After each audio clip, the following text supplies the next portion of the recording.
Lois Capps claims to fight against Wall Street, big business, and the financial giants of the world. On her website, Lois Capps directly says that in her section where she says, "For years, regulatory loopholes and lax oversight allowed Wall Street and big banks to take unnecessary and irresponsible risks, jeopardizing not only their investors' money but also the health of our economy as a whole. This reckless behavior led directly to the financial crisis and deep recession from which we are just now beginning to recover." But that one-way message, we have to remember, concerns events that occurred on your watch, Representative Capps. I'm here today, though, because we have evidence of the hypocrisy in that statement, and worse. I'm here to pose questions that we all want to have answered. The problem is not loopholes and lax regulations. The problem was that Congress, on bills that Lois Capps voted for, passed laws that legalized and encouraged the conduct. So it's not loopholes or lax regulations, it's actually laws that permitted it and encouraged it. Worse still, Representative Capps voted for these bills right after receiving substantial cash payments from the very financial giants who supported and benefited from the bills.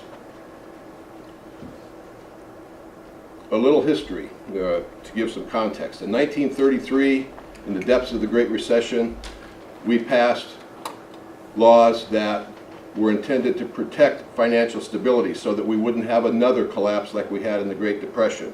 The Glass-Steagall Act provided that one company couldn't be a bank, an insurance company, a securities dealer, or an investment bank, that those operations had to be in separate companies.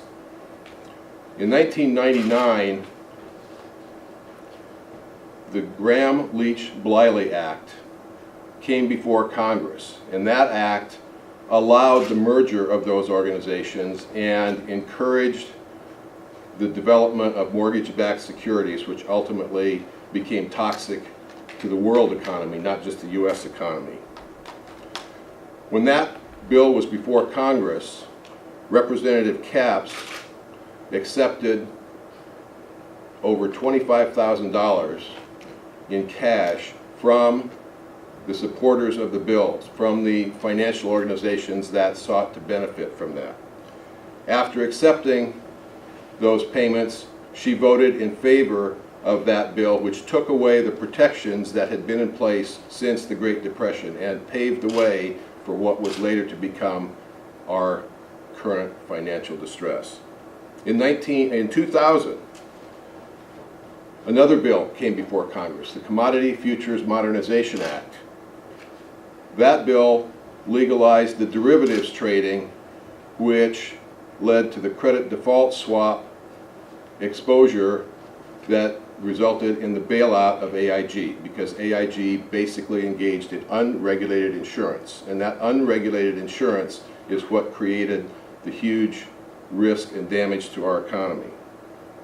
Almost $60,000 was what Representative Capps accepted immediately before that bill was passed into law. Now, this record of Wall Street payments, and those payments are not just from anybody, those are all from those financial organizations that had an interest in the legislation. This record of Wall Street payments before Representative Capps voted in favor of these bills is a dirty fingerprint. It is damning without some innocent explanation. So I'm here today to ask, and the public should ask, why, Representative Capps, did you vote for these bills? Why did you accept this money from banks and insurance companies right before you voted for these bills? Did these payments influence your vote on these bills? Did you give votes for money, Representative Capps?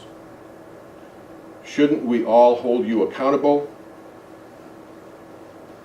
Will you, Representative Capps, face the public and answer our questions about what happened in this set of soiled transactions that led to our financial collapse and the bailout and the loss of millions of jobs? Please answer our questions, Representative Capps. Thank you.